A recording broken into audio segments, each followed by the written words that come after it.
வணக்கம். இன்னைக்கு நம்ம வீடியோ பதிவுல எத பத்தி பார்க்க போறோம் அப்படின்னு பார்த்தீங்க அப்படின்னா, அகத்தியர் தன்னோட நூல்ல ஒரு மந்திரம் குடுத்துருக்காங்க. அது என்னன்னு பார்த்தீங்க அப்படின்னா, தெய்வ பக்தி உள்ளவங்களும் சரி, இல்ல அப்படின்னா தெய்வத்தின் மேல நம்பிக்கை இல்லாதவங்களும் சரி, பயனடையக்கூடிய ஒரு அற்புதமான மந்திரம். இந்த மந்திரத்த பார்த்தீங்க அப்படின்னா, தெய்வ பக்தி இருக்கிறவங்க பிரயோகம் பண்ணாலும் வேலை செய்யும். அதேபோல தெய்வ பக்தி இல்லாதவங்க இந்த மந்திரத்தின் மேல் நம்பிக்கை வச்சு பிரயோகம் பண்ணாங்க அப்படின்னாலும், கண்டிப்பா 100க்கு 100% வேலை செய்யும். அவங்க பார்த்தீங்க அப்படின்னா, என்ன கேட்குறாங்களோ அது கண்டிப்பா கிடைக்கும். கேட்டது கிடைக்கும். அதேபோல நினைத்தது நடக்கும். அதான் பார்த்தீங்க அப்படின்னா, இந்த மந்திரத்தோட ஒரு தனி சிறப்பே இந்த முறையிலேயே பார்த்தீங்க அப்படின்னா, உங்களோட தெய்வத்தின் பெயர் சேர்த்தும் உங்களோட தெய்வத்தின் அருளாலயும் நீங்க நினைத்தத பெற முடியும். இந்த மந்திரத்தில பார்த்தீங்க அப்படின்னா, ஓம் கிரீம் நமச்சிவாய அப்படின்றது இருக்கு. அதுல பார்த்தீங்க அப்படின்னா, உங்களோட தெய்வத்தின் பேர சேர்த்து உச்சரிக்கலாம்.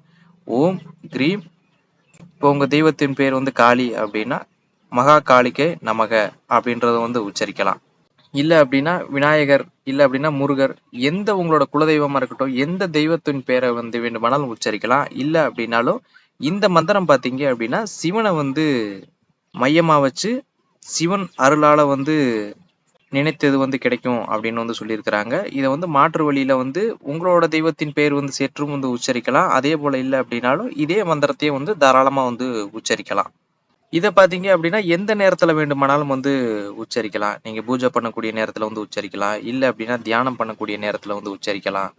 இல்ல அப்படின்னா, கோயில் சன்னதியில இருக்கீங்க அப்படின்னாலும், அந்த இடத்துல வேண்டுமானாலும் உச்சரிக்கலாம். இல்ல அப்படின்னா, நீங்க தனிமையில இருக்கிறீங்க, ஒரு அமைதியான சூழ்நிலையில இருக்கிறீங்க அப்படின்ற பட்சத்திலயும் உச்சரிக்கலாம். இல்ல அப்படின்னா, உங்களோட பூஜை அறையில வெறுமனே விளக்கு ஒளி மட்டும் ஏத்தி வச்சு, அதற்கு முன்னாடி இருந்தும் இந்த மந்திரத்த உச்சரிக்கலாம். இந்த மந்திரத்த உச்சரிக்கிறதுக்கு முன்னாடி பார்த்தீங்க அப்படின்னா, சிவனையும் வணங்கிட்டு, அகத்திய பெருமானையும் வணங்கிட்டு உச்சரிங்க. இல்ல அப்படின்னா, உங்களோட தெய்வத்தின் பேர் சேர்க்கிறீங்க அப்படின்னா, உங்களோட தெய்வத்தையும் வணங்குன பிறகு பார்த்தீங்க அப்படின்னா, இந்த மந்திரத்த உச்சரிக்க ஆரம்பிங்க. இதற்கு பார்த்தீங்க அப்படின்னா, எண்ணிக்கை அப்படின்றது கிடையாது. நீங்க எத்தனை உரு வேண்டுமானாலும் குடுக்கலாம். அதே போல பார்த்தீங்க அப்படின்னா, இந்த மந்திரத்துக்கு சாபம் எதுவும் கிடையாது. நீங்க பார்த்தீங்க அப்படின்னா, நேரடியாகவே பிரயோகம் பண்ணலாம். அதே போல நல்ல காரியங்களுக்கு இந்த மந்திரத்த பிரயோகம் பண்ணீங்க அப்படின்னா, கண்டிப்பா வேலை செய்யும். ஏதாவது கெட்ட காரியங்களுக்கு பிரயோகம் பண்ற எதிரி அழியணும், இது போலலாம் பிரயோகம் பண்ணீங்கன்னா அந்த அளவுக்கு வேலை செய்யாதுப்பா.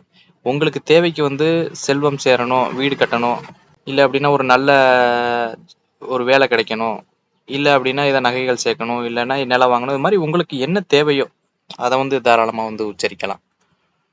இந்த வீடியோ பதிவு உங்களுக்கு பிடிச்சிருந்தது அப்படின்னா நம்ம சேனலை சப்போர்ட் பண்ணுங்க. நன்றி, வணக்கம்.